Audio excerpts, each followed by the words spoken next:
Hey guys, and welcome back to my channel. I hope that you're having a really good day today. I do want to share that I am in the process of moving, so this is the background that you're going to be seeing for the foreseeable future. So please bear with me as I'm going through this process. But anyways, let's get into today's video, which happens to be a tag that was created from Shannon Reads, and I'll link her video down below, and I'll also link the video from The Lost Reader. That's how I found the tag. And let's get into the photography book tag. Name a fast-paced book. For me, this definitely has to be The Queen of Hearts by Colleen Oakes, and it's just really high action, really great fantasy, and a really good retelling of The Queen of Hearts from Alice in Wonderland. Name a slow-paced book. For me, this definitely has to be C.J. Redwine's The Shadow Queen.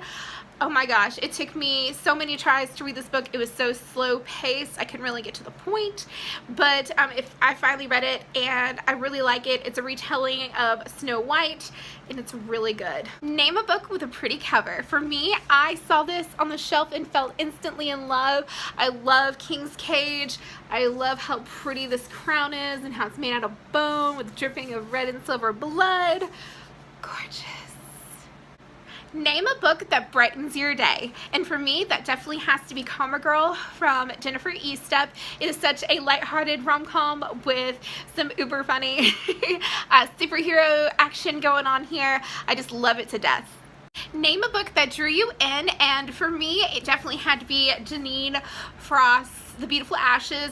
I don't have the actual first book, which is the first book in this series. This is actually like a dual book that has two of them together, and but this book is so interesting. It's about a girl named Ivy where her sister's gone missing, and she is hunting her down, and along the way she finds herself twisted up in an evil game of Heaven's Angels and Hell's Demons. So it's really cool. Name a book that opened your eye. And for me, it definitely had to be Fairest. It was in no way what I thought it was gonna be, so I believe Mrs. Meyer did her job there.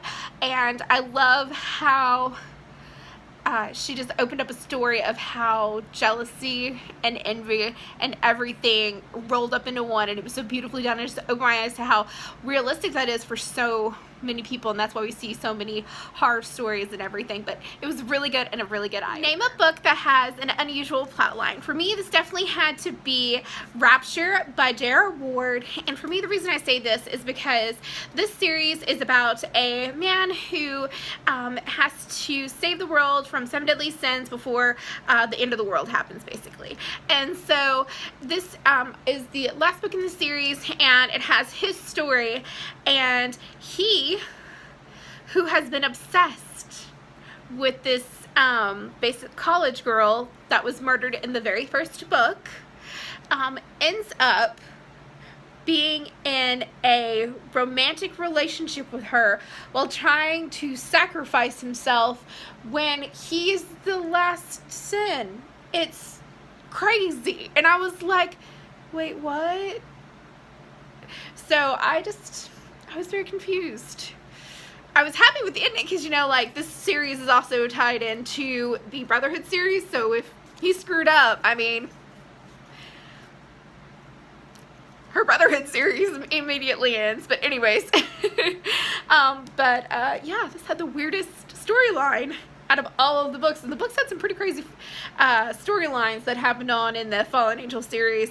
But anyways, let's go to the next question. Name a book with a blurred ending. And for me, this definitely had to be Wrath in the Dawn by Renee Ahdieh, and it has a main character named Shazzy, and she ends up near the end of this book making a choice to go with the man that she doesn't want to go with, instead using her resourcefulness to go back to the Caliph and figure out what to do.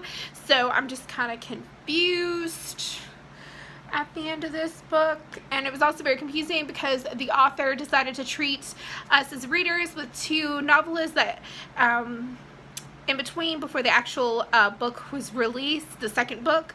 So it was confusing because of those two novelists, because if you don't read those and you go straight into the second book, the ending to this is really weird, and that's what happens when you're when you're not paying attention to what the author does. But anyways, this had a different ending that I was not expecting. And lastly, name a book that was predictable. And for me, it definitely had to be Mask of the Red Death by Bethany Griffin.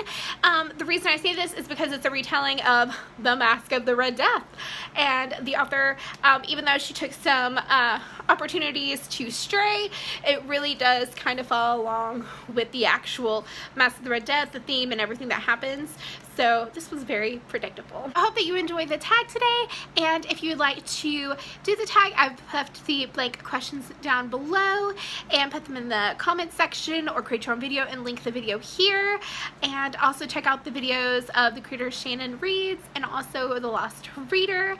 And I hope that you have a great rest of your day, and until next time guys, bye!